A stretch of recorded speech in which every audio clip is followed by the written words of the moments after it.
Kisah Nabi Soleh alaihissalam.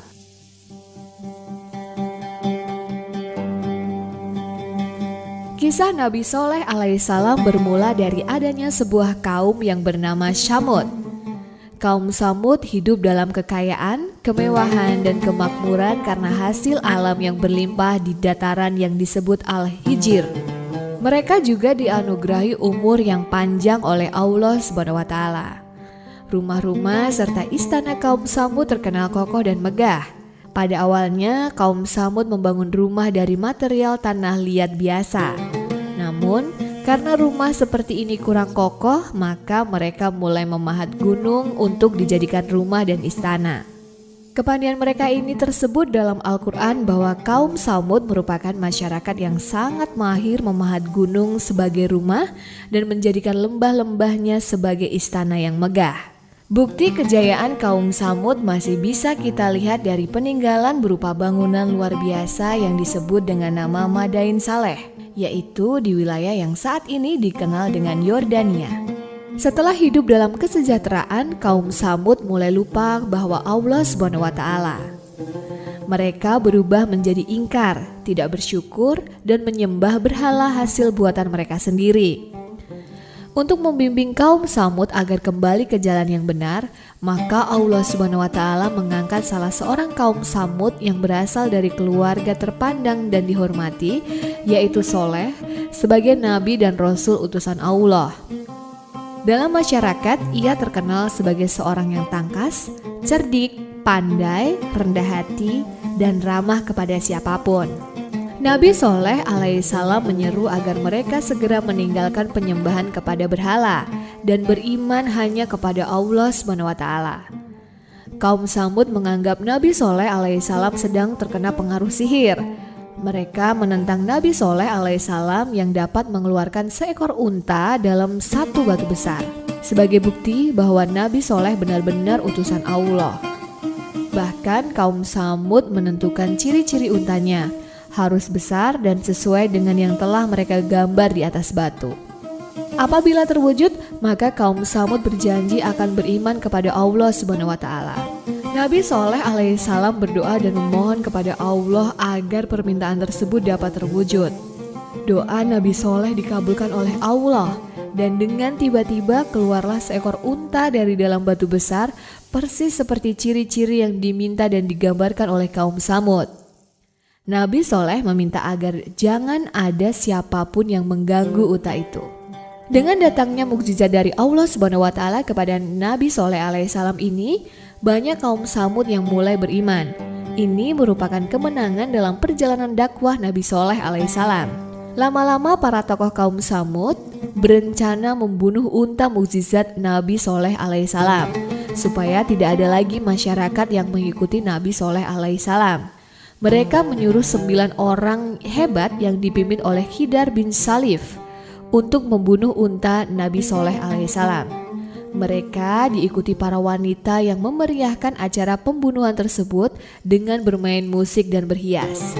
Di lain tempat, ada seorang wanita Tsamud yang bernama Soduk binti Mihya adalah seorang wanita cantik dan kaya. Suaminya beriman kepada Allah SWT, tetapi dirinya tidak beriman. Setelah bercerai, Soduk bersedia dinikahi oleh saudara sepupunya yaitu Musri bin Muhrir dengan syarat saudaranya itu harus bisa membunuh unta Nabi Soleh terlebih dahulu. Syarat ini pun disetujui.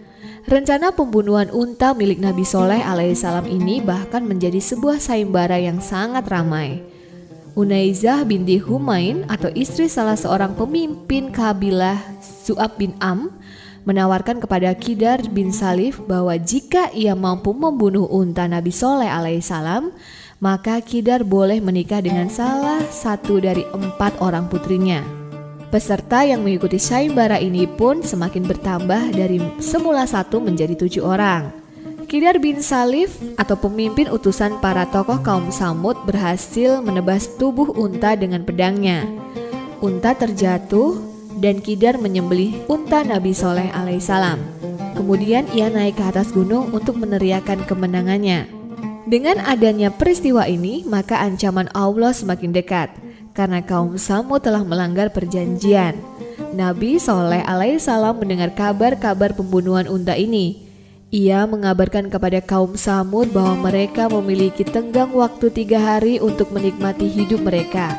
Setelah 3 hari itu, azab Allah SWT akan datang menimpa. Pada hari pertama, yaitu hari Kamis, saat mereka terbangun, wajah mereka menjadi kuning. Kemudian hari Jumatnya, wajah mereka menjadi merah.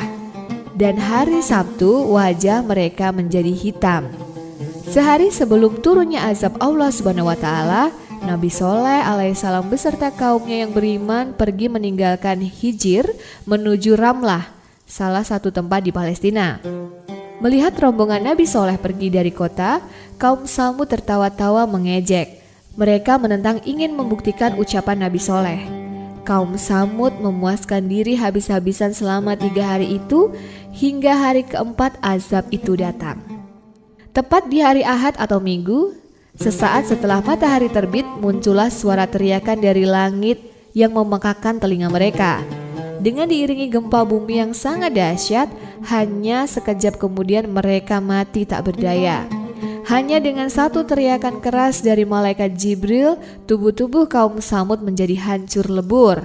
Ada seorang wanita yang lari dari azab ini. Ia adalah Khalbah bin Salka. Ia termasuk orang yang sangat memusuhi dakwah Nabi Shaleh alaihissalam.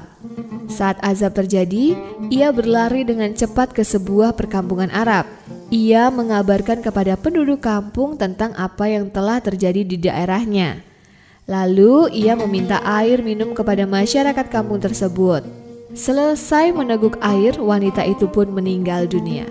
Terdapat kisah juga tentang Abu Rihal, salah satu dari kaum Samud yang selamat saat azab.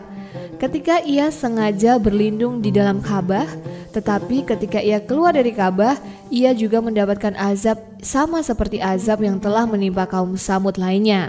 Pada saat Nabi Shaleh alaihissalam beserta para sahabatnya melewati kuburan Abu Rihal, Nabi Shaleh menjelaskan bahwa Abu Rihal dikubur bersama dengan sepotong emas. Lalu orang-orang menggali kuburan Abu Rihal dan ternyata benar terbukti ada sepotong emas di sana. Sisa-sisa peninggalan kaum Samud masih dapat ditemukan di sekitar Hadramaut dan kota Madain Saleh.